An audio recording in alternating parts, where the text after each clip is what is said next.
श्री कृष्ण ने अर्जुन को समझाते समय गीता के माध्यम से अनेक गूढ़ तत्वों को प्रकट किया। जब अर्जुन युद्ध के मैदान में खड़ा हुआ और अपने ही संबंधियों से लड़ने को लेकर भ्रमित हुआ, तब श्री कृष्ण ने उसे कई महत्वपूर्ण उपदेश दिए। धर्म का महत्व। कृष्ण ने अर्जुन से कहा कि धर्म का पालन करना सर्वोपरि है।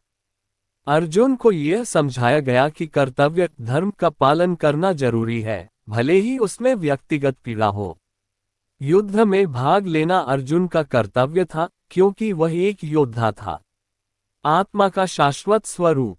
कृष्ण ने आत्मा के शाश्वत स्वरूप की व्याख्या की।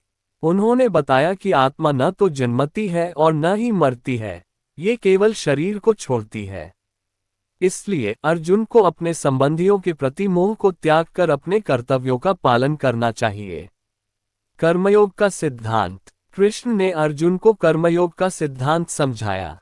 उन्होंने कहा कि कार्यों का फल भगवान के हाथ में है। अर्जुन को अपने कार्यों में निष्काम भाव से लगना चाहिए और फल की चिंता नहीं करनी चाहिए। यह उसे शांति और संतोष देगा। भक्ति और विश्वास। कृष्ण ने भक्ति और विश्वास का महत्व भी बताया। अर्जुन को समझाया गया कि ईश्वर पर विश्वास रखकर और भक्ति के साथ कार्य करने से सभी प्रकार की बाधाएं दूर होती हैं।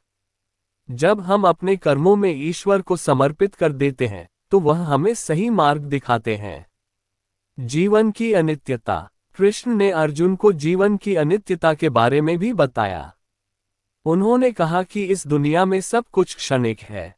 सुख दुख, जीवन मृत्यु, सब कुछ नाशवान है। इसलिए हमें हमेशा स्थिरता और संतुलन बनाए रखना चाहिए। संतुलित दृष्टिकोण। कृष्ण ने अर्जुन को ये भी समझाया कि हमें सभी परिस्थितियों में संतुलित रहना चाहिए। न सुख से अति प्रसन्न होना चाहिए और न ही दुख से निराश होना चाहिए। यह मानसिक स्थिरता ही हमें सही निर्णय लेने में मदद करेगी। निष्कर्ष। अंत में कृष्ण ने अर्जुन को प्रेरित किया कि उसे अपने कर्तव्यों को निभाना चाहिए, बिना किसी हिचकिचाहट के। उन्होंने अर्जुन को यथार्थता का सामना करने और सही निर्णय लेने के लिए तैयार किया।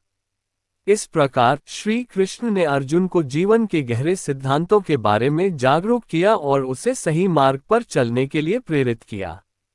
इस ज्ञान के प्रकाश में अर्जुन ने अपने संकोच और भय को पार किया और युद्ध में सम्मिलित होने का निर्णय लिया।